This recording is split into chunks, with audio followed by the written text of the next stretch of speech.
অবশ্যই এদেশে এই সরকার না দাঁড়ালে দুর্ভিক্ষ হবে এদেশে, মানুষ দেখে মা খেয়ে মারা যাবে।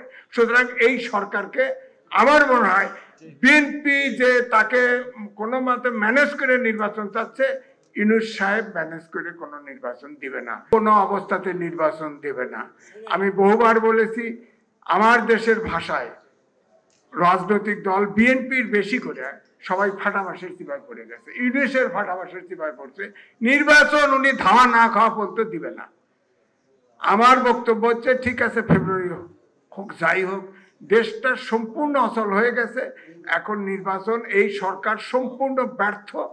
আপনি দেখেন, এখানে দেখানো হয়েছে যে জিডিপি গ্রোথ 3.75% প্রকাশ করা হয়েছে। বিশ্ব ব্যাংক বলেছে আগামী বছর জিডিপি গ্রোথ হবে 3.3%। আমাদের বাংলাদেশে সর্বনিম্ন জিডিপি গ্রোথ ছিল 2019-20 সালে, তবুও ছিল 3.75%। অর্থাৎ সামনের বছরে অবশ্যই এদেশে এই সরকার না দাঁড়ালে দুর্ভিক্ষ হবে এদেশে, মানুষ দেখে মা খেয়ে মারা যাবে।